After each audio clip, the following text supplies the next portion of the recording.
What if love were not a shelter but a mirror? What if, when we looked into the eyes of the one we loved, we saw not tenderness, but the abyss reflected in silence? What if forever was only the beginning of a promise made at the edge of death, a vow that should never have been fulfilled? Some promises are born pure, bathed in light. Others, however, are sealed in shadow, silent pacts between love and fear. They say time heals everything, but time also preserves. It keeps what is cursed, what was spoken at the wrong hour, on nights when the heart speaks louder than the soul allows. What if what we most desire, eternal love, is in truth the cruelest sentence we could ever receive? And what if someone had sworn to love you beyond life and truly did? Sometimes love lingers even after the body ceases. It lives in the walls, in the portraits, in the songs the wind insists on repeating. It lives where forgetfulness fails, where memory turns into a prison. It is in that space, between what was and what never stopped being, that my story begins. Because there is a house that never sleeps. There is a scent that refuses to fade, even when every window is open. And there is a name I cannot say aloud, because every time I do, the air itself changes weight. It was in that house that he swore to love me forever. And it was there, too, that I discovered what he truly meant by forever. The rain fell, as if the sky were mourning something long forgotten. The hills around the village dissolved into mist, and the dirt path led to a house that time had abandoned. A stone mansion, isolated and silent, with windows so old they seemed to watch whoever approached. Inside those damp walls, among portraits shrouded in dusty veils, lived a woman named Helena, and it was there that the promise began to fulfill itself. Helena had come to that house not as one who chooses, but as one who is called. It was a distant inheritance, a place belonging to her mother's lineage, a woman she had barely known. The villagers said the Montclair mansion, as it was called, brought bad luck to anyone who tried to live there. But Helena, with her practical mind and heart wounded by recent loss, believed only in the need to begin again. The house stood upon a slope overlooking a deep, motionless lake. The air smelled of wet wood and ancient candles, as though time itself had stopped there in a sigh. There was a strange stillness, not the simple quiet of an empty house, but a silence that listened. As Helena walked the corridors, each step seemed to wake something sleeping. The floorboards creaked beneath her feet like whispers, and sometimes the wind breathed words she could not understand. At first, she ignored the omens. She cleaned the rooms, opened the curtains, let the light in. But the house did not take well to brightness.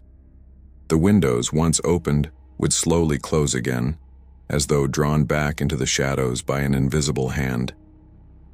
At night, Helena heard faint sounds. Footsteps not her own, doors moaning softly, the distant echo of something moving upstairs. Still, she told herself it was only the wind, or her tired imagination. It was only when she found the portrait that something inside her began to change. The painting hung in the main hall, covered by a sheet. When she uncovered it, Helena saw the face of a man with a calm expression, dark, deep eyes, and a faint smile that wasn't quite human, a smile that knew too much. In the lower corner of the portrait was a signature, nearly faded but still legible. Adrian Montclair. A chill ran through her. That name was familiar somehow, but she couldn't recall from where, or perhaps she could. In the nights that followed, she began to dream. In the dream, she walked the same corridors of the mansion, but everything was different. The walls new, the air warm and perfumed. She descended the stairs in an old dress, and at the foot of the steps a man waited. The same face from the portrait, the same eyes that now seemed to follow her even when she was awake. When she woke, the scent lingered, wood and lilies, a fragrance she had never found anywhere in the house. And strangely, every morning, the portrait looked slightly different, the eyes a little more alive, the expression a little closer. Helena tried to convince herself it was only loneliness playing with her senses. But as the days passed, Adrian's presence grew almost tangible. It was as though the mansion, or something within it, wanted her to remember what had long been forgotten. Then, one night, the clock in the hall struck 13 times. That night, when the clock struck 13, Helen awoke to the sound reverberating through the walls, deep and uneven as if time itself had forgotten to stop. The pendulum swung like a dull blade, moved by something not mechanical. She rose, her bare feet on the cold stone floor, and walked down the corridor with a trembling candle in her hand. The air felt heavier, and each shadow seemed to breathe. When she reached the hall, the clock stopped. The hand froze between midnight and the void, and beneath Adrian Montclair's portrait lay something new. A small handkerchief neatly folded resting on the table. She didn't remember leaving it there. The fabric was old linen, yellowed by time, with an embroidered letter in the corner, H. Helena picked it up hesitantly. The familiar scent of lilies enveloped her. Suddenly, a fragment of memory, or perhaps delirium, crossed her mind. A man's hand holding hers, a whispered vow in the dark, a promise spoken beneath the sound of rain. But when she tried to grasp it, it dissolved like smoke. In the days that followed, Helena began recording everything. She wrote in a brown-covered journal, noting the hours, the sounds, the small changes. She noticed the clock struck 13 only on nights of a waning moon, and each following morning something in the house had changed.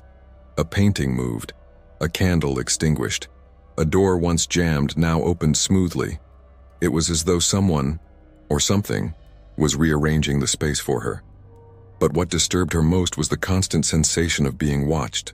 Even when the wind slept and silence reigned, an unseen gaze lingered, a presence that seemed to come from everywhere at once. She began to avoid the portrait, though it stood in the center of the hall, impossible to truly ignore. When she looked away, the weight of that gaze eased, for a few seconds. At night, however, it returned stronger. Sometimes Adrian's face seemed to shift in the candlelight, his smile softening, almost tender, almost human. Other times it grew cold and distant, as if mourning something he could no longer undo. One morning, Helena found her mother's old diary in a locked drawer. The pages were fragile, filled with delicate, nearly illegible handwriting. The name Adrian appeared several times, always accompanied by words like night, voice, promise. On one page, a sentence had been violently crossed out, yet its meaning still pulsed through the years. He does not belong to this world, and yet he will love me until the end of time. Helena read and reread those words until the paper seemed to burn in her hands. A mist of memory began to form within her. Glimpses of another life, of a love that wasn't hers and yet was. It was as if her mother's soul spoke through her, repeating a story her blood had inherited. That night, as the moon hid behind the hills, Helena heard footsteps from upstairs. This time she did not ignore them. She climbed the staircase slowly, each step creaking beneath her weight. The corridor was cloaked in shadow, the air heavy with the sweet scent, lilies, wood, and something metallic like old iron. At the end of the hall, a door she had never been able to open now stood ajar. Inside was a room preserved like a relic of time. Heavy curtains, furniture covered in sheets, and on the vanity, an oval mirror framed in gold. When Helena approached, she saw something impossible. The reflection showed the room lit, and behind her a man's silhouette. She turned immediately. Nothing. Her heart raced. The candle's flame trembled. And in the mirror, for an instant, Adrian's dark eyes met hers. Alive, intense, painfully real. Helena stumbled backward, tripping over her own shadow. When she looked again, the mirror showed only emptiness. But the scent filled the entire room, saturating the air with a presence that could not be denied. That night, she did not sleep, and for the first time, she admitted what she had feared all along. The mansion was not empty. It never had been. In the days that followed, the bond between Helena and the house became inevitable. She began to understand its rhythm, the beating of the clock, the murmuring of the walls, the way the wind seemed to answer her thoughts. And in a strange way, she began to feel that Adrian was not a threat. On the contrary, there was tenderness in his invisible presence, a quiet care, as if the spirit that haunted her tried to protect her from something worse. But from what? The answer came in fragments. The distant sound of a piano playing alone in the night, a song without words whispering her name. Helena. Then, a recurring dream began to haunt her. In it, she walked to the lake at dawn. The surface of the water was so calm it mirrored the sky perfectly. And in the reflection she saw two faces, hers and Adrian's. He smiled, reached out his hand and said, without voice, only with his eyes, "Now you remember." When she awoke, Helena wept without knowing why. It was a sorrow older than her birth. That morning when she went down to the main hall, Adrian's portrait was no longer on the wall. It lay face up on the floor, and on the back of the canvas, an inscription written in fading ink read, "At last she has returned." For days, Helena wandered through the mansion as if reciting a rosary made of stone. Each room a cold bead between her fingers, each corridor a wordless prayer. The words on the back of the portrait haunted her, the phrase shifting as her memory did. "At last she has returned" was no longer just ink on fabric. It was a whisper etched into every surviving object of the house. And as she accepted this return she barely understood, the house began to open itself to her. As if recognizing in her a late heir, a guardian summoned by a lineage of loss. The rain would not stop. The roof wept, and the lake below seemed to absorb more sky than water, becoming a surface of memory. Helena began walking through the garden during brief lulls in the drizzle, watching the wild rose bushes that had grown twisted and untamed, beautiful and tragic, like oxidized crowns. Among the roots, she found an iron ring engraved with the image of a lily. The metal was heavier than it should have been, and a cold shiver climbed her arm each time she touched it. The symbol appeared everywhere, in the chapel's stained glass, on a door hinge, along the edge of the old mirror where she had once seen eyes that were not her own. It was as if the house bore a signature, or a scar. Searching through the attic, Helena found 3 wooden boxes, each marked with initials. 2 belonged to women of the past, their names erased by dust and time. The third bore the same initials embroidered on the handkerchief that had appeared the night the clock struck 13. H.M. It was easy to guess what they meant. Helena Montclair, her mother. The hinges resisted, then gave way. Inside were a bundle of letters, a piece of veil, an empty perfume bottle whose scent refused to die, and a notebook. The pages, fragile as moth wings, held short, dateless notes, all circling the same secret. The word promise appeared again and again, like a lighthouse in the fog.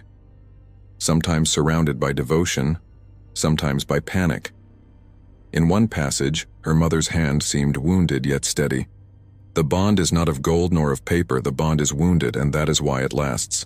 Helena recognized both pain and a cruel kind of beauty in that phrase. She understood, without fully understanding, that the love which had survived here was no ordinary affection, not one softened by time. It was a love that had fought with claws, clung to the cracks of the house, invaded mirrors and portraits, swept through generations until, at last, it rested upon her. And though fear followed her like an animal, there was a strange comfort in that realization. She was not alone. She was accompanied by something bodiless, yet palpable. A care without hands, a breath without lungs. The next afternoon, mist rose from the lake like a veil, and Helena decided to walk down to the old boathouse. The path, covered in damp leaves, smelled of freshly turned earth. The boathouse, half in ruins, held oars like bones in an overturned hull where cobwebs stitched the air. It was there she realized that the hidden things had a method. In the corner, beneath loose planks, she found a lock that didn't match the decay of the place. Dark iron carved with the same lily design as everything else. She pulled, and part of the floor yielded with a mournful obedience, revealing a narrow staircase descending into the underground. The smell that rose was of ancient stone and extinguished candles. Helena's skin bristled before she even stepped down, as if her body already knew that entrance had not been made for the living. Still, she descended. Each step was a descent into someone's memory, perhaps her own. The walls were damp to the touch, and the moisture clung to her breath like something alive. At the end, a short corridor ended in a low door. The metalwork bore the mark of the lily, locked from the inside, as though it wished to keep the night contained. Lacking the strength to force the latch, Helena stepped back. She returned to the kitchen, rummaged through drawers, and found an old key, similar to the one that had opened her mother's diary drawer. She wasn't sure, but the house seemed to want her to try. She went back to the boathouse with a feeling of repetition, like returning to a passage of music already heard in a dream. The key didn't fit perfectly, but it touched the lock with familiarity, like two memories recognizing each other. A dull snap. The door gave way. Inside was a vaulted stone chamber with no windows. The floor, covered in fine dust, showed imperfect circles as if someone had walked around a central point. In the middle, a dark wooden altar. On it, nothing. To the right, leaning against the wall, thin planks with inscriptions, names, dates, symbols. To the left, a low chest banded with a strip of metal engraved with the sequence that repeated everywhere. Helena knelt before the chest and carefully lifted the lid. Inside, she found objects she couldn't name, and, among them, something that shattered any skepticism. A faded ribbon with the same initials that now pursued her, HM, and an oval locket. The locket opened easily, and for the first time, Helena saw a miniature portrait of her mother as a young woman, painted with a precision that hurt. Beside it, in the space for a second face, the absence was a cut. On the opposite wall, the name boards seemed to record an invisible genealogy, a map of losses. And on one of them, the second to last, Helena found something she had never been prepared to see. Her own name, carved by the steady hand of someone chiseling fate, followed by a blank space where a date should have been. The void of that space was a scream. There was no noisy shock. There was instead a glacial stillness, an understanding that fell like snow. The house wasn't waiting for her out of affection alone. It was waiting for a reckoning, for an old debt, for a return that demanded a price. And yet within that same understanding, a tenderness rose, as if in every blade mark there existed a will to shield her from the cut to come. Protection and threat walking hand in hand. This is the trait of a love that doesn't belong entirely to this world. Helena brought the chest to the altar. Beneath it, she found a second panel, camouflaged by the wood. It was fastened by two locks, both engraved with the lily. A metallic smell escaped even before she opened it. Iron, wet earth, a memory of old blood. Her heart raced and the air grew heavy.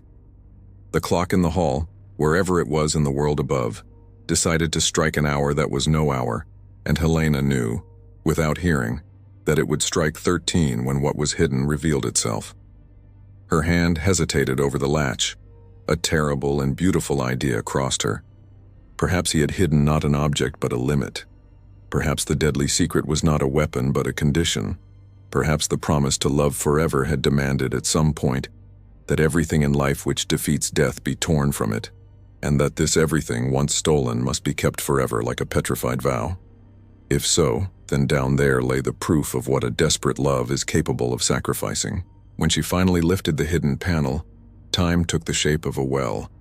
Not an ordinary cellar, not a coffin, not a crypt like the ones cemeteries teach the living to tolerate, but a stone hollow so ancient it seemed older than the house, a carefully sealed concavity where an elongated bundle lay wrapped in coarse fabric. The cloth was stained in patterns the eye preferred not to decipher. Upon the bundle, a ring identical to the one she'd found in the garden but larger, heavy iron watchful like a permanent eye. And beside it, a sheet of parchment covered in very old words. They were not letters, not orders, not prayers. They were statements, cold as laws. Helena did not dare touch the bundle. The air thickened until it was almost liquid. There was a pained silence here, like that of someone who sleeps without choice. She picked up the parchment by its corners and recognized in one corner the signature that had followed her since the portrait. Adrian Montclair. The well-formed hand declared, with the serenity of those who write their own condemnation, a pact of custody. Custody of what, or of whom, the text did not state plainly, but the expression forever repeated with an inexorable cadence, the same expression that had so often been a promise and now sounded like a sentence. The invisible pendulum of the clock delivered the first blow. The entire mansion seemed to tilt toward her. Helena pressed the parchment to her chest and, without realizing it, clutched the locket with the other hand. The lake above her head reflected an afternoon light that the stone would not allow to pass, and yet she felt that brightness touch her face, as if some surface, somewhere, had made a second sky to bless or to watch what was happening in the pit. The second blow sounded, and then another, until the forbidden count filled the air. That was when she noticed a detail she hadn't seen before. A very thin fissure running along the stone where the bundle rested, slipping beneath the iron ring, reaching the floor up to the edge of the lid. The fissure breathed. Yes, breathed. It was like a vein beneath the rock, swelling and shrinking at regular intervals, a pulse that depended on no body. And with each movement, a cold breath crossed the chamber and passed through her, delicate and glacial, like the caress of someone absent. The breath carried a scent of lilies mixed with iron, and with it an unavoidable recognition. What Adrian had hidden was the oldest form of a love that refused to die, and that refusal came with a price that blood, sooner or later, exacts. Helena stepped back. The 13 chimes ended. In the silence that followed, the fissure seemed to hold up the world itself, and in the final instant when the candle faltered, a tiny crack sounded within the stone. So small it could have been imagination, but it wasn't. The surface of the bundle moved a millimeter. Only one. Enough to rewrite the fate of anyone with the courage to see. She looked up, and above the chest and the altar on the curve of the vault she noticed for the first time an almost erased fresco. A man and a woman together, flanked by a field of lilies, and between them a dark line crossing like a vow that cuts, binds, and bleeds.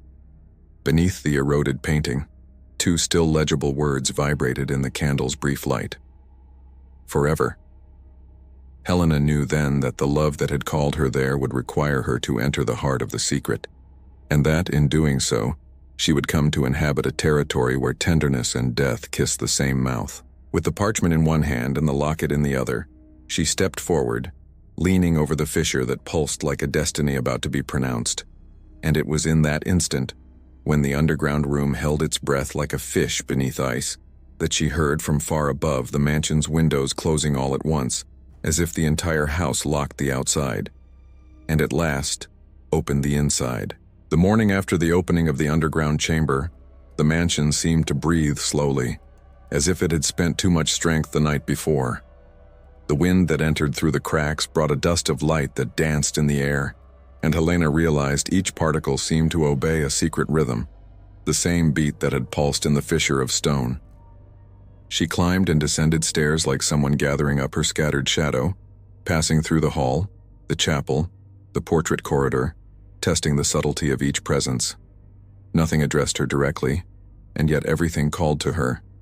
She felt the house arranged like a body with nerves and valves, arteries hidden in piping, mimetic organs in the clockwork, and a deep heart, the same that, below, refused to learn the lesson of endings. On the table in the hall lay the parchment she had brought from the underground. When she set herself to study it calmly, she noticed the rigid structure of the old text, words set like fitted stones, leaving almost no gap through which meaning could escape. There was mention of custody and ward, but also of bond and permanence, terms as hard as ironwork fastened to terms as soft as cloth. One passage described obligations on certain nights, waning moon cycles, clock strikes that exceeded what time allowed, rites of readiness that announced no celebration but a withdrawal.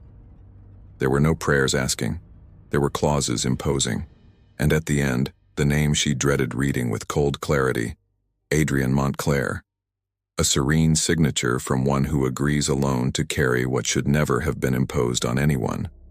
Helena's thoughts traced a map of the past without finding rest. She imagined the man in the portrait, young or eternal, descending with a candle to the stone, moving the lid, hearing the fisher's breath for the first time, swearing to protect what could not be exposed. She didn't know whether the act was born of love or of dread.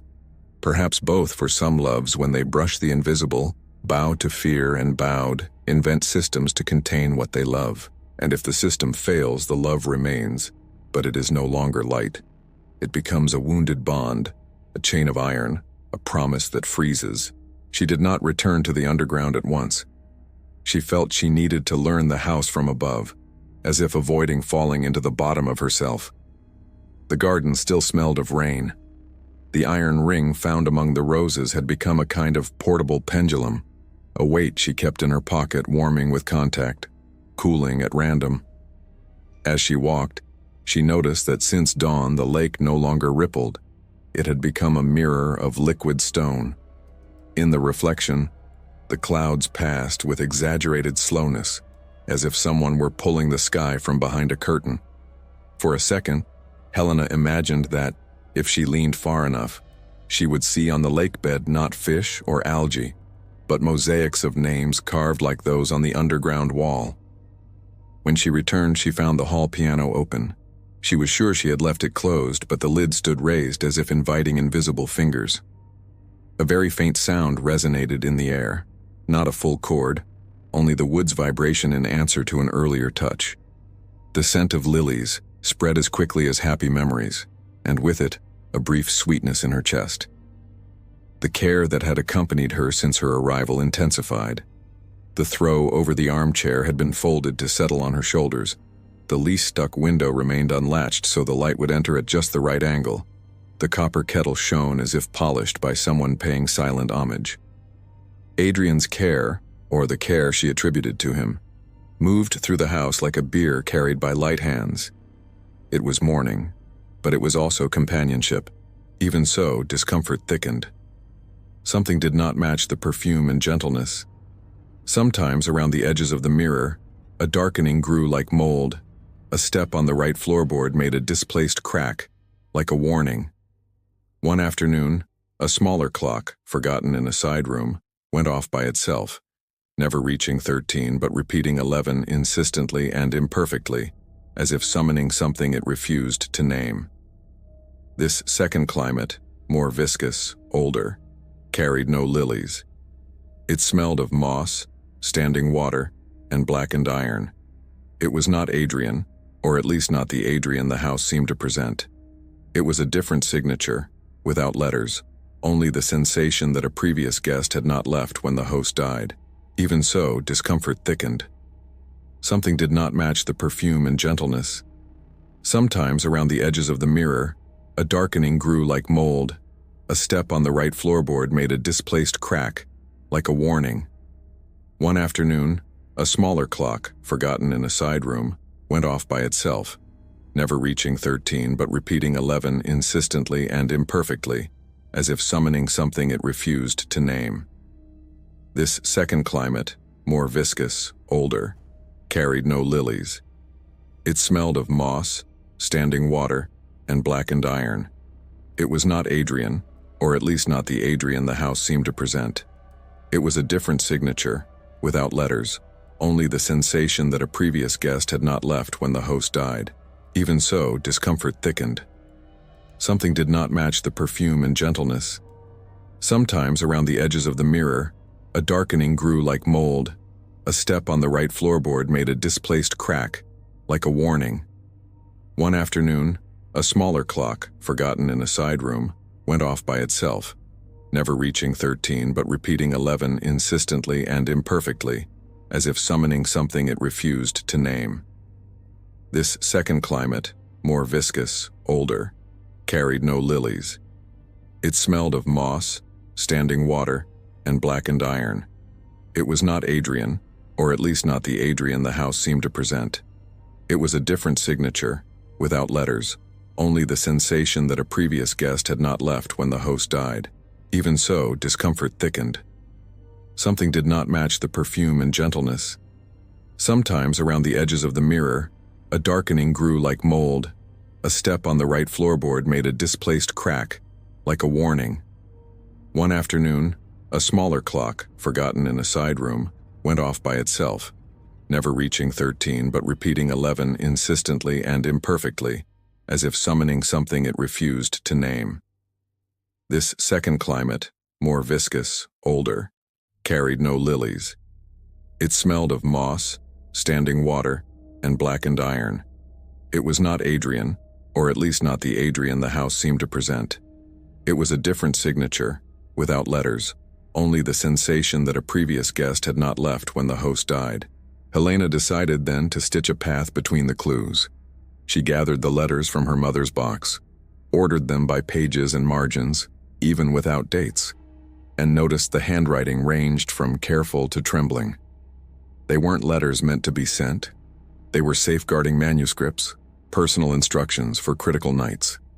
In one sequence, her mother described a pattern of nocturnal sounds: footsteps in the attic, window latches refusing to stay open, the piano conversing with itself. In another, she spoke of portraits that, under candlelight, seemed to look toward a point other than the room. In a third, she admitted the tender comfort of a presence that kept her from falling down the stairs, that picked up objects she dropped, that snuffed out candles about to set curtains ablaze. Gratitude and dread mixed like water and oil suspended, never fully blending. At the bottom of one note, Helena found the isolated word "other," circled by shallow scratches as if the hand that wrote it wanted to keep the ink from bleeding through the page. The other then existed, and wore no lilies. Helena decided then to stitch a path between the clues. She gathered the letters from her mother's box, ordered them by pages and margins, even without dates, and noticed the handwriting ranged from careful to trembling. They weren't letters meant to be sent. They were safeguarding manuscripts, personal instructions for critical nights. In one sequence, her mother described a pattern of nocturnal sounds: footsteps in the attic, window latches refusing to stay open, the piano conversing with itself. In another, she spoke of portraits that, under candlelight, seemed to look toward a point other than the room. In a third, she admitted the tender comfort of a presence that kept her from falling down the stairs, that picked up objects she dropped, that snuffed out candles about to set curtains ablaze. Gratitude and dread mixed like water and oil suspended, never fully blending. At the bottom of one note, Helena found the isolated word "other," circled by shallow scratches as if the hand that wrote it wanted to keep the ink from bleeding through the page. The other then existed, and wore no lilies. Helena decided then to stitch a path between the clues. She gathered the letters from her mother's box, ordered them by pages and margins, even without dates, and noticed the handwriting ranged from careful to trembling. They weren't letters meant to be sent. They were safeguarding manuscripts, personal instructions for critical nights. In one sequence, her mother described a pattern of nocturnal sounds: footsteps in the attic, window latches refusing to stay open, the piano conversing with itself. In another, she spoke of portraits that, under candlelight, seemed to look toward a point other than the room.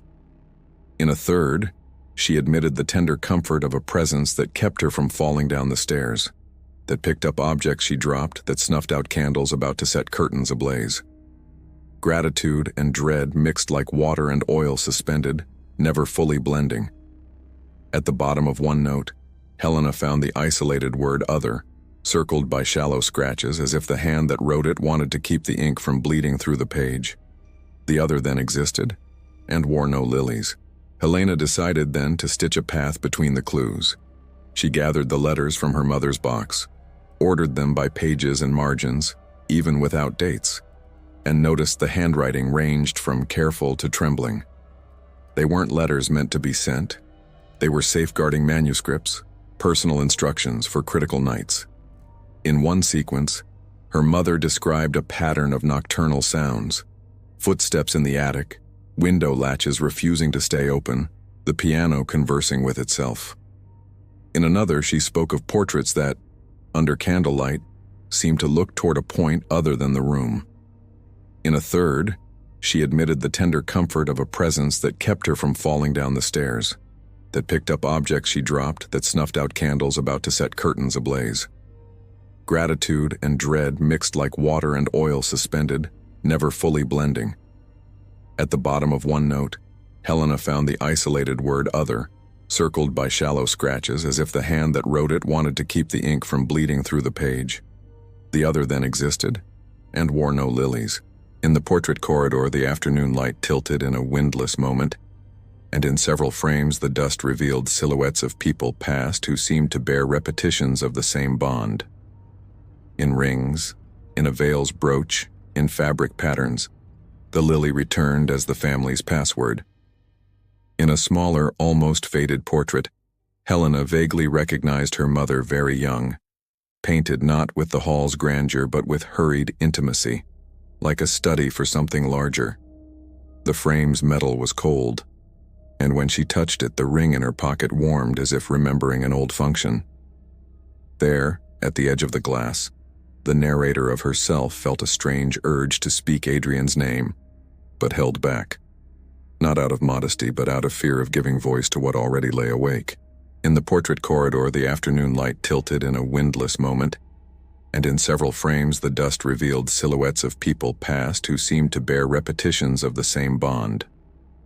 In rings, in a veil's brooch, in fabric patterns, the lily returned as the family's password. In a smaller, almost faded portrait, Helena vaguely recognized her mother very young, painted not with the hall's grandeur but with hurried intimacy, like a study for something larger. The frame's metal was cold, and when she touched it, the ring in her pocket warmed as if remembering an old function. There, at the edge of the glass, the narrator of herself felt a strange urge to speak Adrian's name, but held back. Not out of modesty, but out of fear of giving voice to what already lay awake. In the portrait corridor, the afternoon light tilted in a windless moment, and in several frames the dust revealed silhouettes of people past who seemed to bear repetitions of the same bond. In rings, in a veil's brooch, in fabric patterns, the lily returned as the family's password. In a smaller, almost faded portrait, Helena vaguely recognized her mother very young, painted not with the hall's grandeur but with hurried intimacy, like a study for something larger. The frame's metal was cold, and when she touched it, the ring in her pocket warmed as if remembering an old function. There, at the edge of the glass, the narrator of herself felt a strange urge to speak Adrian's name, but held back. Not out of modesty, but out of fear of giving voice to what already lay awake. Tension grew like inner fog. At night, Helena heard the piano insist on low notes that formed no music, only a call. In sequence, the house replied with a chain of doors adjusting themselves one after another, like metal stitching. In the midst of it, footsteps that could not be explained crossed the mansard roof.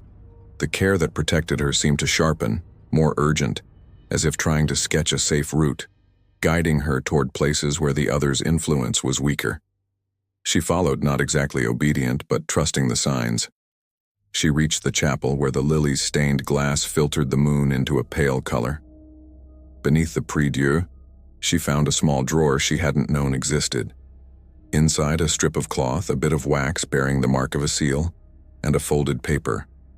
When she opened it, there was no text.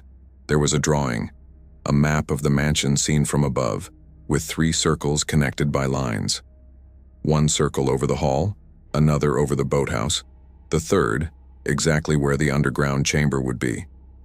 Around the circles, small marks indicated cycles, and on the cycles, tiny notches where the clock should strike 13. The map did not promise escape, it promised repetition. Tension grew like inner fog. At night, Helena heard the piano insist on low notes that formed no music, only a call. In sequence, the house replied with a chain of doors adjusting themselves one after another, like metal stitching. In the midst of it, footsteps that could not be explained crossed the mansard roof. The care that protected her seemed to sharpen, more urgent, as if trying to sketch a safe route, guiding her toward places where the other's influence was weaker. She followed, not exactly obedient, but trusting the signs. She reached the chapel where the lilies' stained glass filtered the moon into a pale color. Beneath the prie-dieu, she found a small drawer she hadn't known existed. Inside, a strip of cloth, a bit of wax bearing the mark of a seal, and a folded paper. When she opened it, there was no text. There was a drawing, a map of the mansion seen from above, with 3 circles connected by lines. One circle over the hall, another over the boathouse, the third exactly where the underground chamber would be. Around the circles, small marks indicated cycles, and on the cycles, tiny notches where the clock should strike 13. The map did not promise escape, it promised repetition. From that day on, Helena began to note the cadence of everything. The moment the wind was borne through the cracks, the instant the first scent of lilies arose without cause, the contagion between the lake's water and the skin of the mirrors. She discovered a disturbing synchronicity.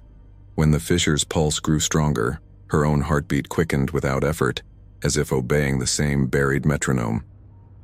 On 3 occasions, before the oval mirror, she saw her chest rise and fall, at an interval not her own, as if her body were merely the display case for an external breath. Meanwhile, the romance bloomed in an improbable place. It was not made of spoken words. There were no hands, no lips. It was made of arrangements. The throw always in place, the flame that never burned dangerously when her distraction threatened, the little things she desired without knowing and which appeared as if the house had heard them. The comfort was real, the care, faithful, the intimacy, almost absolute. And yet, between the lines of that zeal, the memory of the stone chest and the stained fabric tightened around her bones like cold. On the 3rd night of the waning moon, the name boards in the underground returned to her mind with violence. She went down, shielding the candle with her hand, and stopped before the list where she had found her own name. The date space was still empty. Only, when she brought the light closer, she saw lines so fine that only hot wax revealed them, marks newly brought to the surface, forming words that trembled. It was not yet a date, but a dry statement, a deadline, written as one writes a sentence. It referenced the next cycle of 13 chimes, as if, once fulfilled, something would demand presence. Signature, surrender. The reading wounded without a wound. Above, the house creaked in 2 distinct points like footsteps communicating with each other. On the 3rd night of the waning moon, the name boards in the underground returned to her mind with violence. She went down, shielding the candle with her hand, and stopped before the list where she had found her own name. The date space was still empty. Only, when she brought the light closer, she saw lines so fine that only hot wax revealed them, marks newly brought to the surface, forming words that trembled. It was not yet a date, but a dry statement, a deadline, written as one writes a sentence. It referenced the next cycle of 13 chimes, as if, once fulfilled, something would demand presence. Signature, surrender. The reading wounded without a wound. Above, the house creaked in 2 distinct points like footsteps communicating with each other. Back in the hall, Helena noticed Adrian's portrait had gained a new sheen. It had not been polished, but the skin on the canvas looked more vivid, and the gaze, more fatigued. It was the useless weariness of one who does not sleep. She chose not to hold his eyes. She withdrew to the piano, lowered the lid carefully, and heard the wood settle like a sigh. In the next instant, the windows slammed shut on their own, one by one, starting with the library, running along the corridor, crossing the kitchen, ending in the chapel. The air inside compressed, as if the house were holding its breath before a dive. That compression woke something else, a very low sound from the boathouse like water pushed under wood. Helena crossed the garden with her coat clutched to her chest, entered the ruined shed, and found the step that would lead her to the underground door. She did not go down. She took a step and stopped, because on the other side of the stone, a dripping began to mark a rhythm. Not ordinary dampness, but drops falling in drawn patterns, repeating the count she had learned to fear. 1, 2, 3, up to 12. The silence that followed, too long to be called an interval, preceded the 13th strike, which did not come as a drop, but as a dry crack, echoed at a distance in the upper hall. The chapel's map suddenly made sense. The circles spoke to one another. Back inside the house, Helena found on the hall table a change that was not hers. The parchment had been turned over, and on the reverse, previously blank, there was a fresh wax seal with the lily pressed into its center. The wax still held warmth, and beneath the wax, as if incised by the nail of someone who uses no ink, a thin stroke that suggested the beginning of a letter. The candle burned brighter, and the letter formed completely, unhurried. H. The same embroidery on the handkerchief, the same letter of her mother, the same letter that, on the other side, already stamped her own story. The house had signed the attendance sheet. Helena sat down, not from exhaustion but to anchor an axis within herself. She counted breaths, not her own, but those of the world around her. In that counting she learned a method. When the scent of lilies filled everything, the care held sway. When the smell of moss and iron rose from the baseboards, the other insinuated itself. From that recognition, she decided to ground the feeling. She began to carry, besides the ring, a piece of chalk. Wherever she slept, she drew a thin circle on the floor, doubling the gesture she'd seen in the dust of the underground. It was, more than protection, a request for boundaries. On the first night, the lily perfume respected the geometry. That same night, the mold tried to break through at 2 points, and failed. The next day, however, the house gave its reply. When she went down to the underground to confirm whether the fissure kept the same pulse, she found, beside the chest, a board she didn't remember seeing. It wasn't propped like the others. It was set on 2 stones, in the path with a slight carelessness that sounded like intention. On it, the surname Montclair repeated across decades, and at the end, below the space where her date still did not exist, a new name had been carved into fresh wood sawdust scattered at its feet. The one who watches. Not a christening, not a relative, not a usual title, only the naming of what should have no name. And right beside it, the shallow groove of an incomplete date, where only the month seemed to suggest itself in the grain of the wood, coming waning. When she lifted her head, a very thin runnel of water, issuing from cracks that hadn't existed hours before, coursed along the joints of the floor stones. The lake outside had decided to advance an idea inward. The water moved to the base of the altar and stopped, as if it obeyed a border. In response, the pulse beneath the stone quickened 2 degrees beyond her own. Helena's body obeyed, and for a few seconds her heart belonged to another cadence. When her rhythm returned, she climbed up trembling, and the mansion received her steps with a rare stillness, the kind of silence that precedes an announcement. On the oval mirror in the room preserved like a reliquary, the surface began to fog, though no one breathed there. Moisture rose, drew a blade of mist, and, in that haze, invisible letters decided to emerge as if signing their own fog. They were not human letters in haste. They were letters trained in the patience of the beyond. With obedient slowness, they formed a short sentence. And because it was not spoken, it wounded more than any voice could. It is not too late. The message did not promise salvation. It promised time, and time in that house was the deadliest of gifts. The sentence traced on the mirror began to fade like mist in the sun, but it did not leave her. It is not too late. Too late for what? To break? To accept? To step fully into a promise she had not asked for? Her body answered with an unfamiliar fatigue, a kind of soft weight in the bones, as if every gesture now carried more than one time. And yet the same body warmed in corners where care left delicate marks. A cushion at her back, the kettle that knew the minute of its boil, the shine on the silent silver. Care made its dwelling, fear kept watch. Helena decided to measure the hall clock not by the pendulum, but by the house's events. In the brown-covered notebook she drew columns and small symbols. At the sign of lilies, she sketched petals. At the odor of old iron, she made a rigid stroke. At the sound of water, little waves.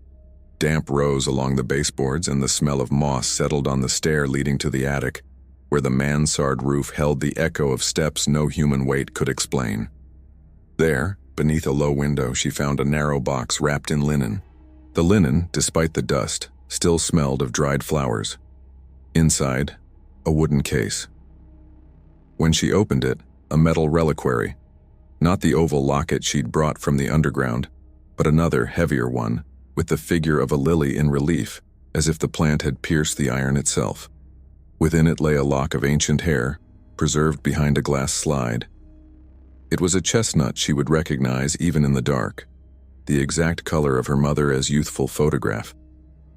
Beneath the glass, a note without words, only the oily impression of a finger, as if someone without a body also had tried to leave a presence.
The other's movement ran through the mansion like vertigo.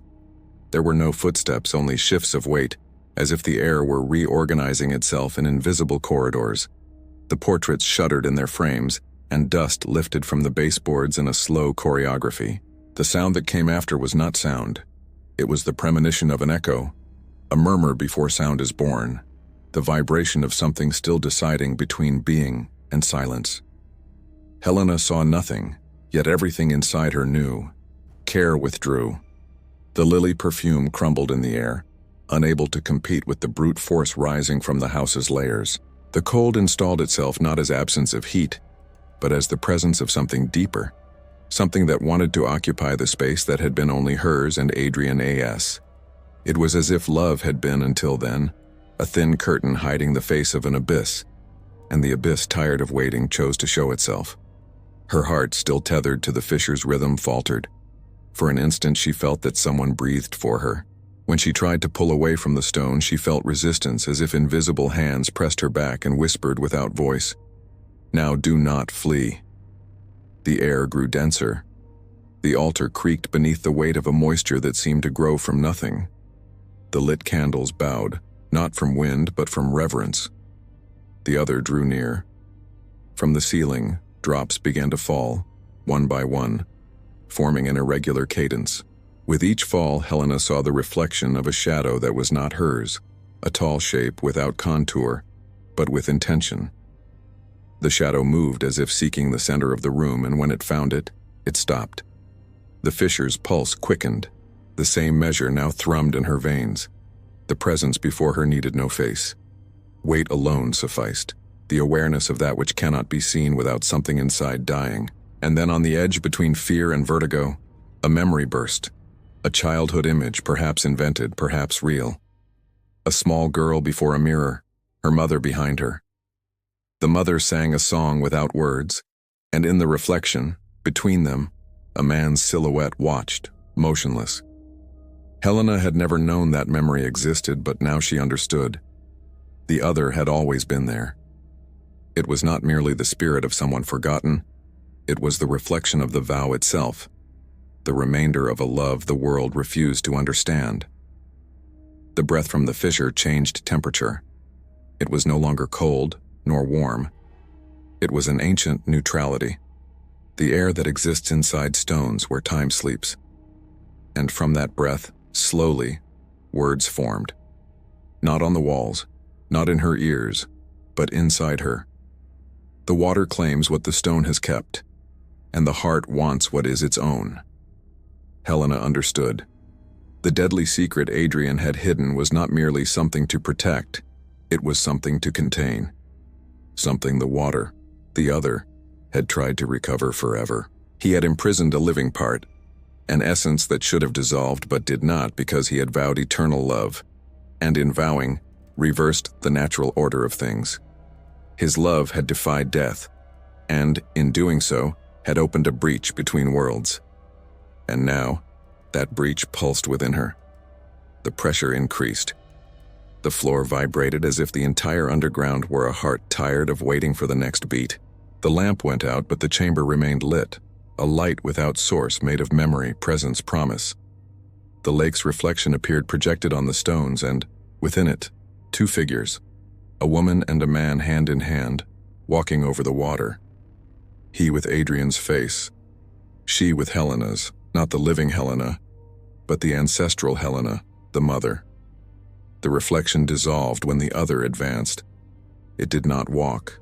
It slid, floating like conscious smoke. The air around Helena contracted, and for an instant she felt her body being crossed, a warm current running through her chest, her blood, her mind. The sensation was not invasion but recognition, as if something that had always slept in her had awakened. The ground trembled once more. The fissure opened, revealing an inner light, not bright but pulsing like the inside of an old wound. From it came a deep sound, the sound of a heart that belongs to no human being. The stone breathed, and the breath matched Helena's rhythm exactly. Then she understood at last the promise. Adrian had sworn to love her forever, and he had kept his word. He had kept it literally, cruelly, absolutely.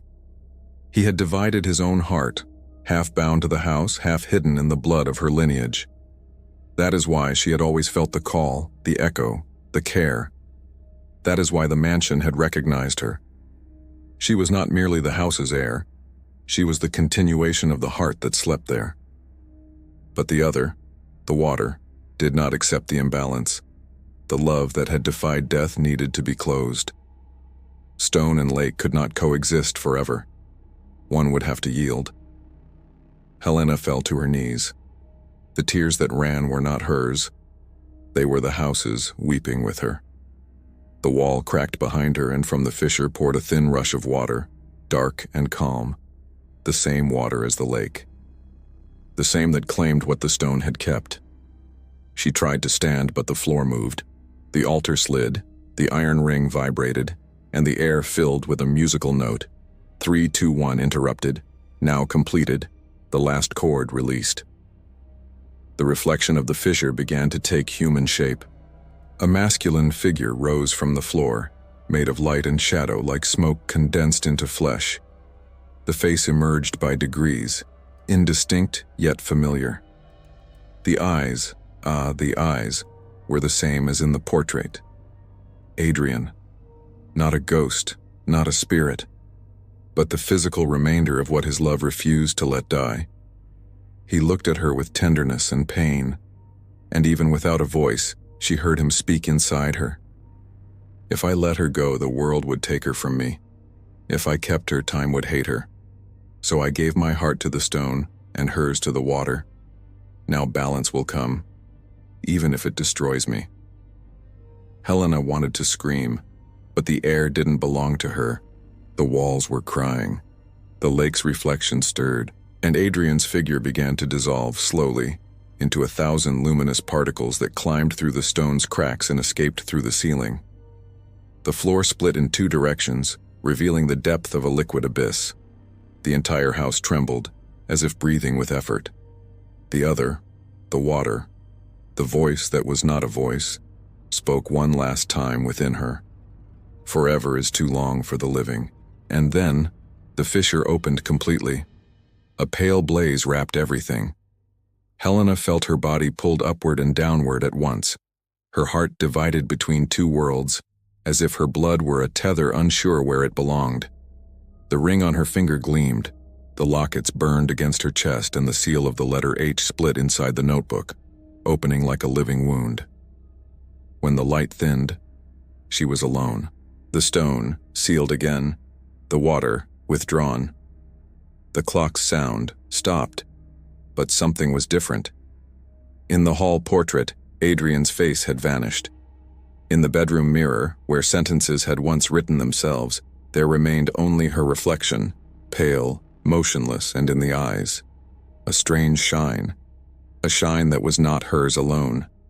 The love he had hidden now lived inside her, and the price of that love, still to come.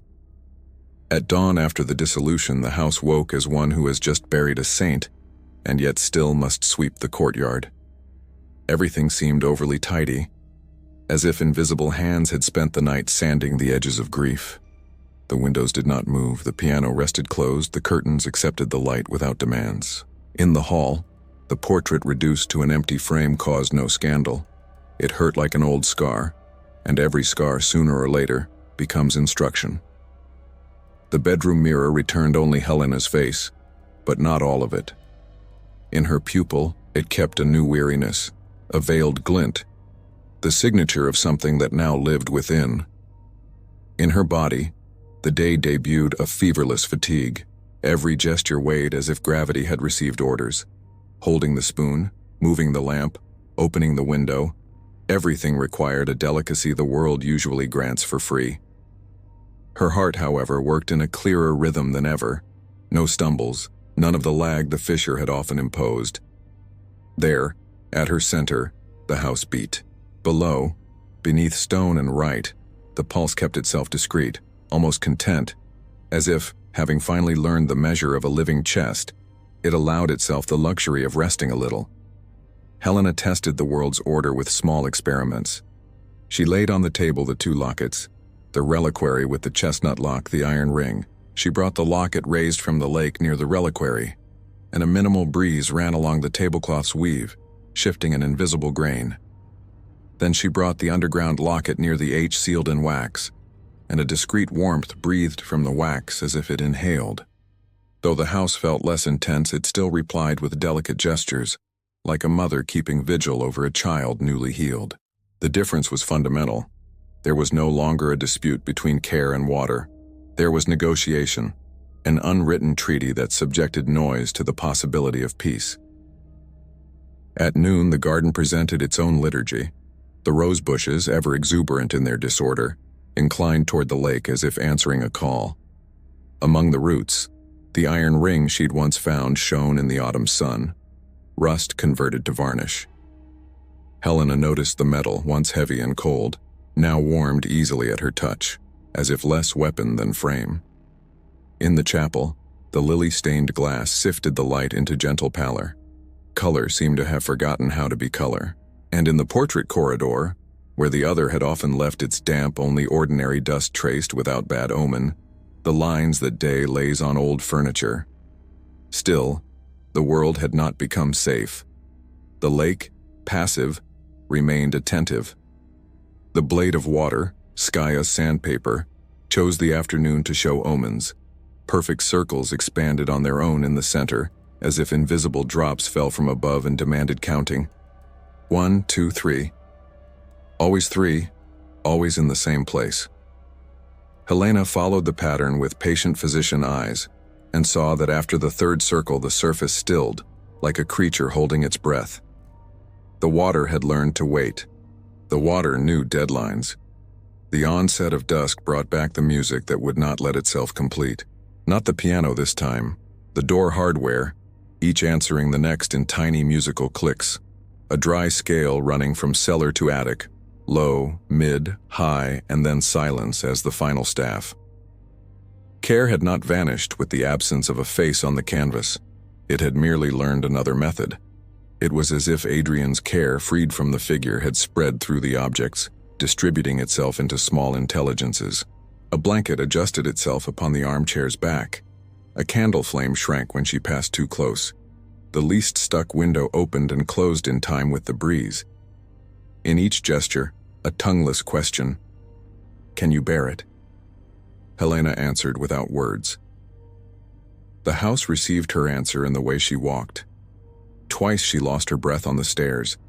Both times a scent of lilies anticipated her need, as if the air learned the shape of her lungs before the lungs asked. Each night sleep came quickly but not lightly. It was a plunging sleep, with dreams of stone lit from within and rivers running from below upward. In one, she walked a glass corridor under the lake, and in the glass, instead of fish, she saw portraits.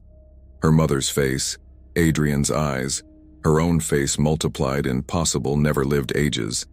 She woke without fright, hands closed as if holding water. As days passed, an almost impalpable difference decomposed the old time. The clock, once guilty of 13, now refused to mark forbidden hours. At midnight it stopped with simple respect, and on resuming, it did not emulate shadows. The chapel's map, on the other hand, gained new lines. Beneath the faded paint, a drawing emerged when light struck at a slant, an unheard-of link between the hall, S-circle, and a region of woods behind the house where old oaks hid stones no one visited. Helena understood the message without consulting pity.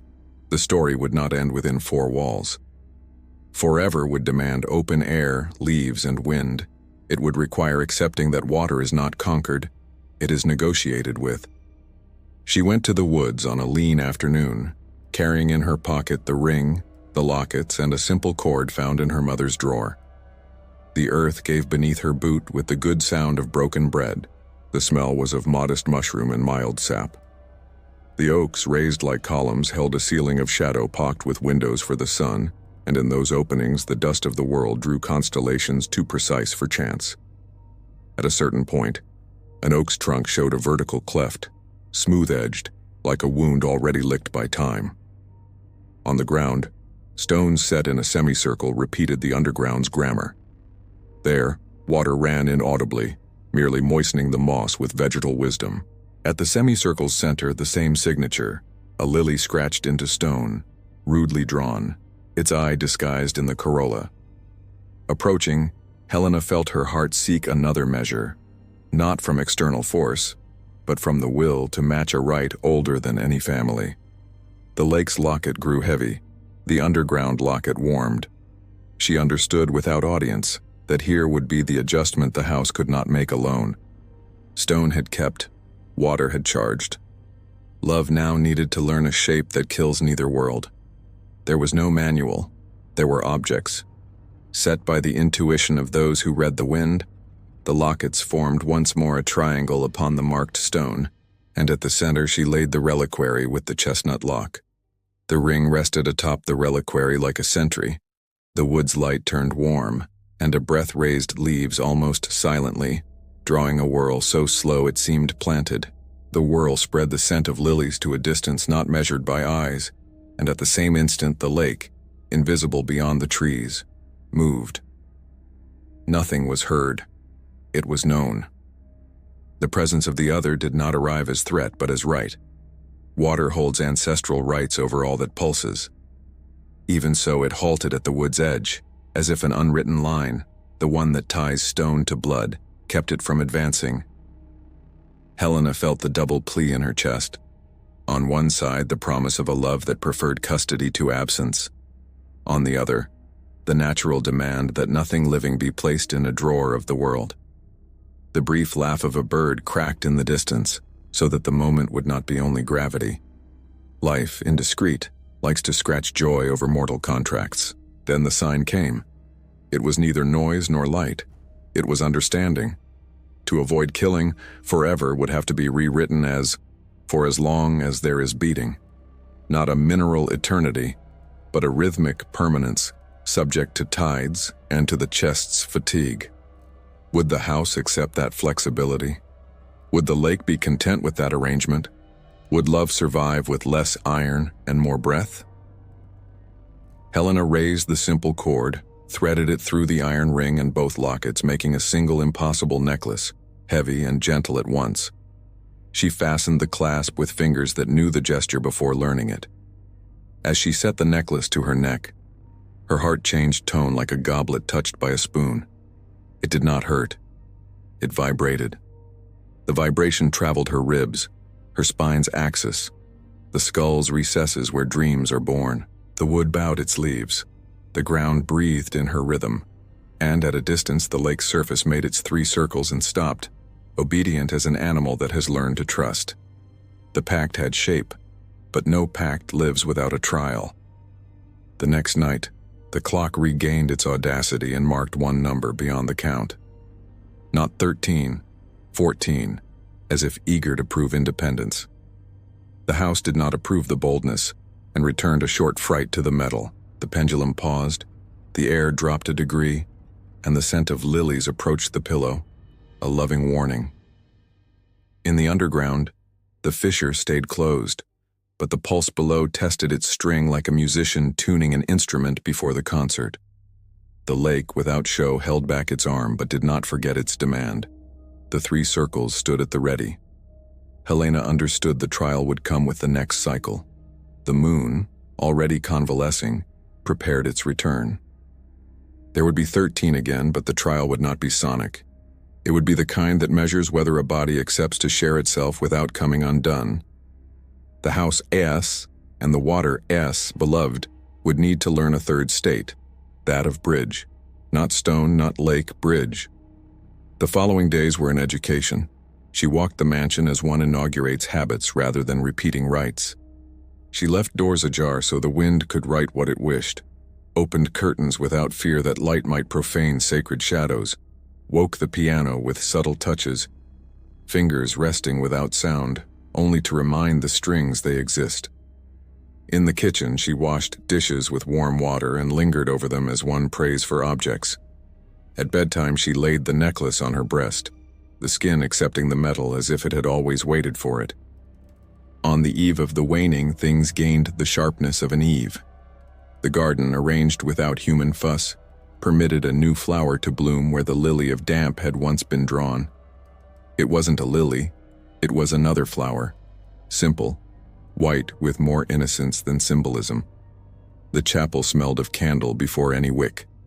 The portrait corridor, by a whim of light, returned the shadow of a face in the empty frame. Not Adrian's, but the frame of emptiness nodding to his memory. And the bedroom mirror decided of its own accord to erase forever the phrases it used to learn. No writing, no omen, only the reflection of what exists, without tricks.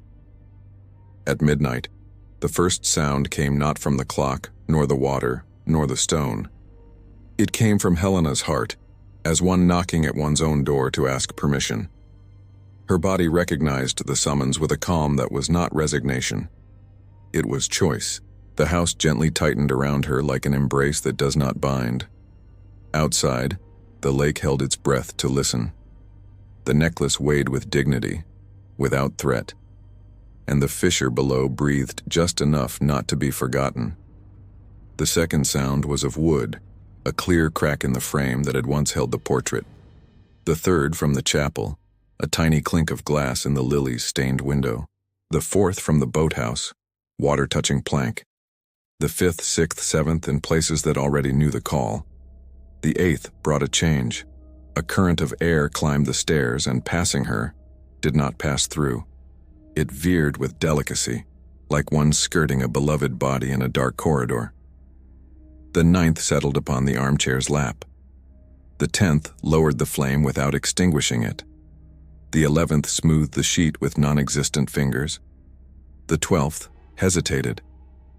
And the 13th, when it came, did not come as a blow. It came as a smile breathed by the entire house. The trial, however, still lacked its part. The lake asked for its share. In 3 silent steps, an imperceptible rise of water touched the wood's edge, demanding Helena come. And she went, as if her feet knew the path by the smell of leaves.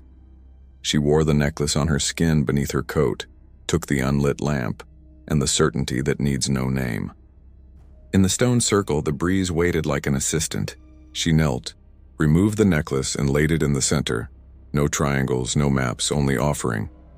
In reply, the moss's moisture converted into tiny droplets rising by millimeters, a miniature column of water, in reverence. Soon after, the ground returned an almost domestic warmth, and at the same instant her heart worked in a measure with no claws, no knots, no heavy sutures. It was a whole beat, not divided, and yet capable of giving itself in 2 places at once. The house approved the lesson with a contented silence. The lake accepted the condition with a single perfect circle that opened and vanished without a sound. The other was no longer enemy. It was part. Care was no longer prison. It was unshackled tending. Love, at last, was again what both eases the world's weight and gives it weight. When she returned, the mansion offered her the armchair as if offering a humble throne. The bedroom mirror reflected a face less haunted. The empty frame in the hall calmed like a window shut upon an inner garden. And beneath the floor, the closed fissure kept a very small light, like an ember that does not intend to set anything ablaze, only to exist. It was not yet the end. Every freshly made piece asks a final gesture to become true. Helena knew. Her heart knew. The lake waited, the stone breathed, and the night, for once, seemed able to be only night. But when she closed her eyes, the house tugged a thread of memory that could not be left loose. The page from her mother's diary that read, "The bond is wounded, and therefore it endures." The phrase lit within like a candle that needs no match. When she opened her eyes, the oilless lamp chose to shine for a single impossible instant and go out. It was the missing sign, the password to the final act. In the portrait corridor, something moved. The movement in the portrait corridor wasn't noise. It was intention. The frames aligned themselves millimetrically, like soldiers summoned by an invisible standard. Dust rose in a single strand, and along that strand, the light of the dead lamp seemed to relearn how to live. Helena approached with steps that already knew how to weigh little, as if she feared breaking the veil between worlds. The corridor breathed in an ancient cadence, and every painting, without exception, tilted 1 degree to the left, obeying the same gravity. At the end of the gallery, where the empty frame had replaced Adrian's portrait, a denser shadow traced the silhouette of a door she had never seen. It wasn't a wooden door. It was an absence with form, cut into the wall itself. Touching the air before the cutout, she felt a soft resistance like water's skin when someone tests a dive. The surface did not wet. It was cold. Behind it, a scent that belonged neither to the house nor to the lake. It recalled the world's stone childhood, a clean cold. No rust, no moss. The absence shook the axes. If the underground had been a womb, the lake an eye, the woods a lung, this was bone. The skeleton of the vow from which love had taken its structure. The empty frame, returned to the condition of a gate, asked her to bring the necklace. Helena fetched it from the nightstand, feeling the metal warm before she even touched it, as if the object had its own blood. When she returned, she noticed the other frames aligned, forming a flow of lines converging on the final cutout. It was a corridor within the corridor, a liturgy of passage. She laid the necklace upon the absence. The metal didn't fall. It hung there, as if magnetized. A faint glimmer ran through the 3 pendants, the iron ring and the 2 lockets, and spilled thinly toward the cutout's edges. The wall answered with a sweet crack, and the air that had been cold yielded by a millimeter, like a membrane deciding to accept the blade. The house once again showed it knew more than its architecture. Helena breathed. On the inhale, she felt an adjustment inside her chest. Not pain, a fit. The heart learned a new, subtle flexion.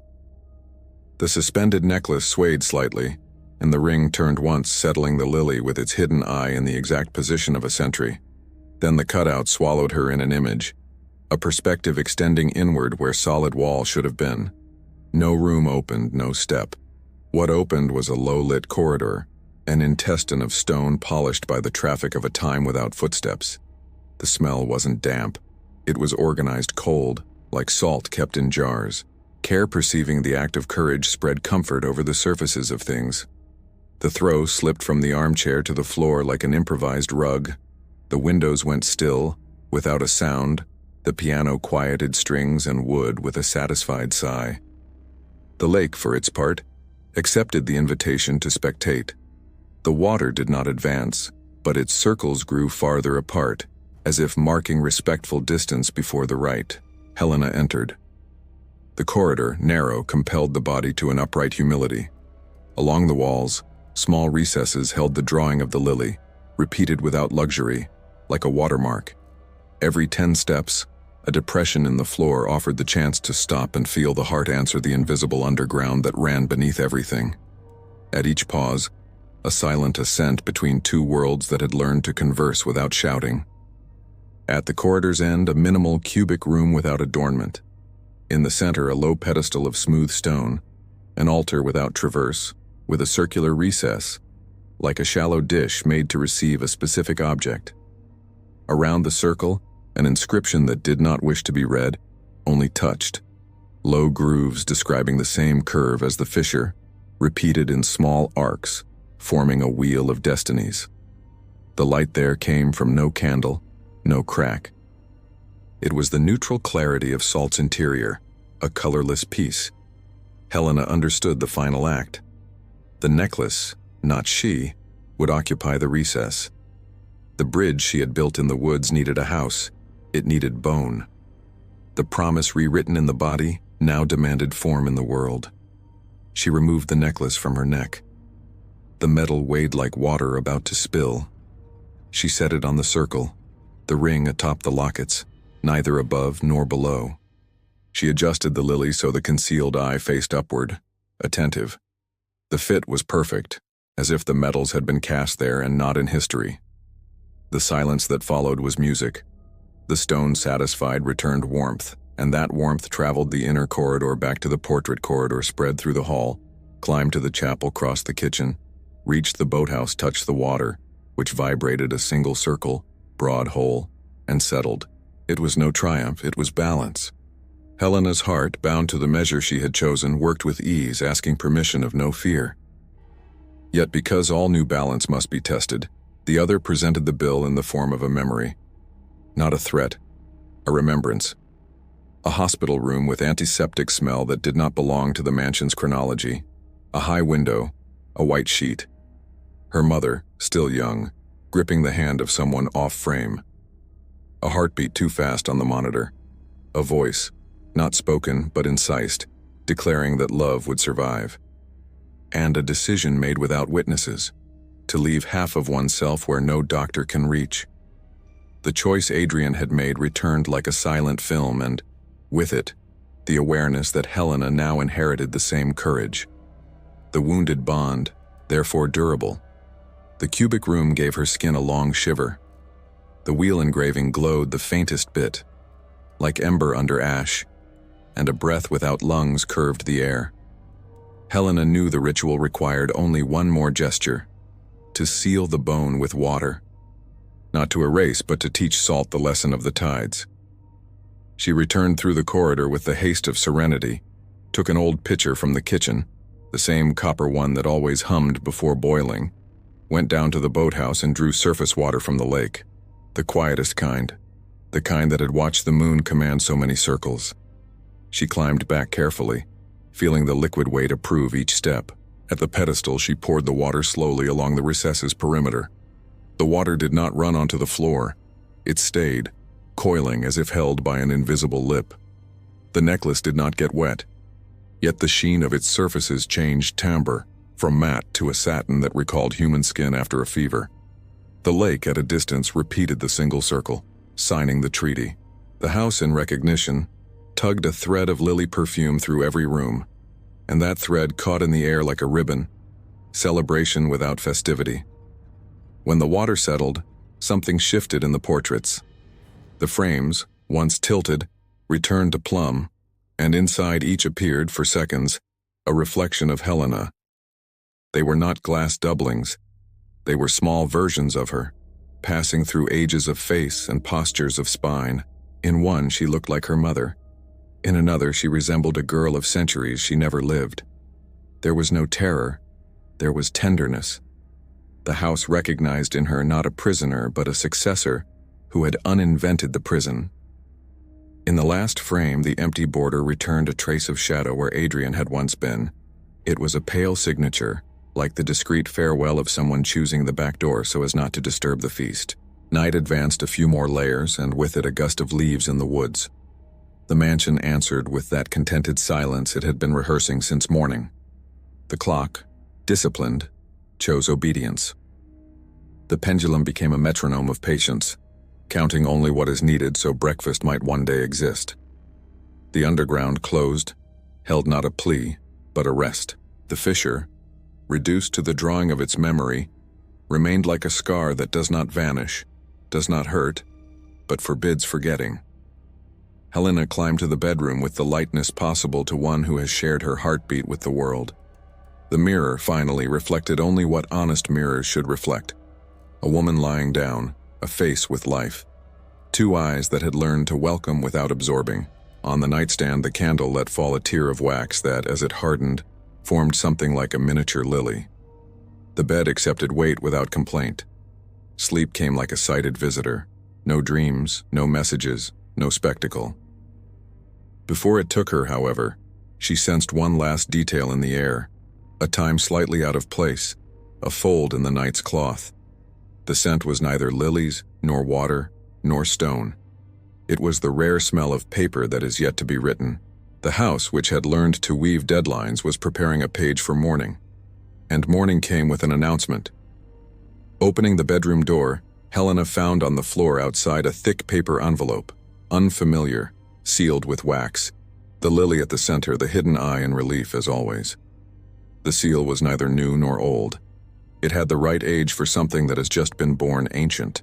On the back, she recognized the hand that wasn't written in ink but in event, firm strokes without flourish, the same hand that had signed the custody parchment on the first day she entered the house, the same hand capable of disappearing in order to spread. Her heart aligned its measure to read. The lake held its breath. The house closed the windows gently so no wind would steal the instant. She broke the seal. The page began to unroll by itself, and before her eyes could reach the content, a very low sound struck from the boathouse's farthest reaches. A single, dry blow, impossible to confuse, able to turn serenity into foreboding. Wood dragged, not by water but by hands, where no living person should be. The envelope opened like a late flower, and the paper, thick as old skin, yielded in silence. The lines were not ink but happening, strokes appearing as the reading advanced, like stepping onto stone that builds itself beneath the foot. There were no orders. There was the record of an understanding. The custody that had once been iron must now become bridge. The half that had rested in the house's bone should learn to touch water without dissolving. The half the water had kept in its ancient eyes needed to accept the presence of bone without asking for burial. In the end, a simple act explained with the sobriety of things that refuse adjectives. There would be a crossing in the night at the boathouse, and house and lake awaited each in its way, the courage neither to hold nor to let go. The dry blow from the boathouse repeated sparingly, as if reminding that urgency sometimes hinders more than it helps. Helena felt her heart step one pace forward, like a hand gripping another with firmness.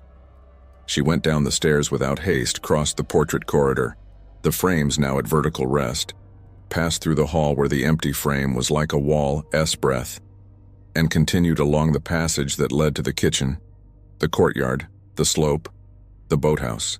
The air smelled of healed malady, the wood of washed altar. With each step, the weight of what still had no name squeezed itself to become form. In the boathouse, the boat that had always been upended now rested in the right position, deck up, as if careful hands had prepared the bed. The floorboards showed fresh marks of dragging, and, on the threshold between shed and water, a line of damp drew an arc. The lake, obedient to the pact, kept the surface smooth, without circles, as if pocketing its curiosity. Inside the boat lay two objects that did not belong to the world, as previous state. A narrow strip of cloth, white without symbolism, merely clean, and a glass lantern with enough oil for an exact night. The strip invited her to tie up her hair, not for ceremony but utility. The lantern suggested that darkness would be a friend, but would need a guide. She stepped into the boat with the care of laying down a newborn. The hull accepted her weight without protest, and the lake beneath it vibrated as if it remembered it had a heart. The lit lantern drew a steady column of light, unshaken by wind.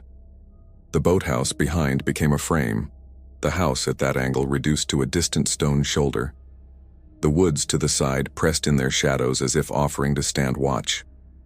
The strip fixed her hair, the necklace now housed in the house's bone, the ring absent from her finger but present in the world's programmed weight. Nothing was missing. The first stroke needed no arm. The lake moved the boat with a nurse's delicacy. The lantern remained upright, the flame perfectly perpendicular to the water's mirror. With each meter, she felt her chest adjusting to an invisible dome, as if the night were taking her mold. The deadly secret, now in its docile form, diluted the old danger in the discipline of the act. Eternal love, when it finally learns to accept boundaries, ceases to be a knife and becomes a bridge. And a bridge, though it spans an abyss, knows the comfort of being ground. The lake's center welcomed the boat without marking territory. The lantern's column of light touched the water and did not break. It was time. The envelope lying on the bench dissolved into itself as if it had always been only a portent. In the page's place, a nearly imperceptible lightness touched Helena's sternum, and her heart answered with a measure that recalled the first time one becomes aware of breathing. The water asked for a calm, unheroic gesture. A bow, perhaps. A recognition. An acceptance. She leaned forward until her forehead touched, softly, the water's film. The surface yielded millimeters like an animal's skin recognizing its owner. The cold did not bite, it pointed. For an instant, the whole world fit between her brow and the mirror. The stone below breathed a remembrance. The fissure slept, but its design remained in the air like a sustained note. The woods alongside breathed in leaves, and each leaf, in its small labor, confirmed that permanence needs no chains, it needs rhythm. The next gesture no one had taught, yet the body found it. One hand touched the water, the other held the boat's rim. The heart, now knowing the bridge, gave half a beat to the lake and half a beat to the house. It was not division, it was simultaneity. And in that simultaneity, something ancient dropped its fright and learned trust. Trust took the shape of discreet heat in her palms, rose up her arms, touched her shoulders, passed to her neck, came to rest at the center of her chest. The lantern did not waver. The boat did not groan. The lake accepted without claiming what by right it might have claimed. And the house, in reply, opened its windows from within, not to expel the past, but to lodge it in a room with more chairs. A discreet light, never seen before, rose from within the water. Not a halo, not a church miracle, merely the clarity of something intimate, choosing not to hide that it is alive. The clarity touched the lantern without putting it out, touched the hull, the strip, her skin, and finally withdrew. Satisfied, the boat turned by itself in a wide, slow arc, and the prow found the direction of the shore. A crossing completes itself when it understands that returning is also going. The return was unhurried. In the boathouse, the floor recognized the hull. The boards that had shown drag now read like dance, two parallel light grooves, as from the feet of one who learned to ferry without wounding. Crossing the shed's threshold back into night, the lantern knew it had finished. It went out with dignity. Darkness, instead of pressing down, settled like a blanket. Behind her, the lake drew one last circle of gratitude, and then went smooth as a promise kept that needs no loud repetition. In the mansion, the house awaited with invisible tea. The armchair prepared the exact fold for a body that needed to sit before lying down. The piano listened to the silence and deemed it music. The absent portrait remained absent, without the kind of longing that hurts. The frame, like an inner window, now seemed to open onto a garden of well-watered memories. The chapel chose not to smell of candles, so no memory would be mistaken for liturgy. The kitchen, nothing special, being a kitchen, sure of the worth of its simplicity. Everything at point, nothing theatrical, everything surrendered to the naturalness of reconciled things. The underground, for its part, returned a pulse so low it merged with rest. The fissure, closed into memory, remained a useful drawing. It reminded that what is wounded also supports. On the name boards, a nearly invisible addition appeared, carved by a very patient hand. Beneath the space where a date had once been missing, not an end date, but a small round word, shallow enough not to hurt the wood and strong enough to teach the eye: vigil. Vigil, not of the dead, but of one who chooses to remain attentive while life makes its crossing. Beside the word, a punctuation mark without grammar, the gentle curve of a tired smile, repeated the old fissure, now without pain. Helena moved through the rooms like someone gathering sheets at day's end. Each step repositioned something invisible in the house's history. In the bedroom mirror, the returned face carried no strange gleams. They were her own, layered now without quarreling. Resting her head on the pillow, she felt her heart working in a measure that, so truly hers, seemed new. For minutes, she thought of nothing but the spectacle-less miracle of inhaling and exhaling. And in the second before sleep, she knew with certainty that the house slept at the same time, unafraid to close its eyes. The days that followed were a peace that does not refuse shadow. It rained just enough. The rose bushes chose to bloom not out of obligation, but out of will. The woods learned to keep the murmur of things like someone collecting lullabies. The lake, at last, distributed circles sparingly, only when a bird dared touch the surface with its beak to drink the mirror. In the chapel, the stained glass aged a year in a single night, as if it wanted to reach the right age for maturity. In the hall, no one asked for a portrait. Absence served better.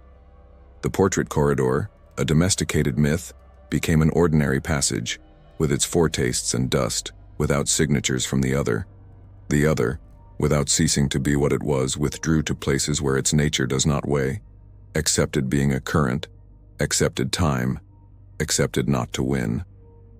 The brown-covered notebook, which had once clung to the accounting of omens, gained blank pages. The first lines of the new phase spoke of bread, of tea, of dust, of a faucet that finally yielded, of a window that learned to open, of a distant dog that barked at dusk as if praying for no one. Among these humble notes, a sentence took the place of a motto: forever fits in the in-between. The between doors, the between beats, the between water and stone, the between what left and what stayed. In the woods, the semicircle of stones kept the necklace in the house's bone, and in the salt of the passage corridor. Sometimes, when the sun caught the angle, a small glint escaped from the direction of the cubic room, as if to remind that the gold of the story is not metal, it is habit. The house without vanity learned to be discreet in its own grandeur. The lake, satisfied with the portion that fell to it, reigned over small horizons, without appetites for catastrophe. At the end of an afternoon without urgencies, Helena sat on the front step, carrying out with her the smell of bread the kitchen insisted on offering. She looked at the dirt road back to the village, the hills that had learned to converse with fog without turning into a riddle, and the band of sky where the first stars always seemed too exact to be mere chance. In her chest, the heart performed a modest and infinite work, now supported by a system that was not a chain, but a choir. She thought of her mother, whose diary had called the bond wounded and durable. She grasped the precision of that phrase. She did not lament the wound. She accepted the scar the way one accepts a surname. She thought of Adrian, whose promise had learned to be a promise of care, not possession. She did not weep for his absence. She recognized the blessed presence of the gestures he had scattered in wood, in metal, in linen, in the breeze.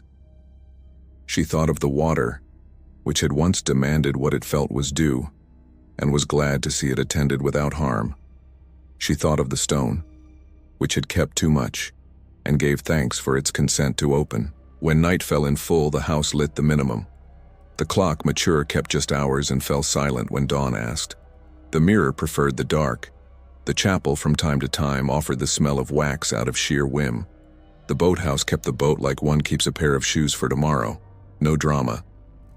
The underground, for its part, decided to be only underground, and the fresco, with the couple flanked by lilies and the line that cuts and joins, lost the excess claws in the eye. It became a remembrance of work done, not a taskmaster of future obligations. Before sleeping, Helena visited the portrait corridor and touched with her fingertips the wood of the empty frame. The surface answered with the warmth good wood gives when it knows the hand that has touched it a long time. The silence there was not mourning, it was rest.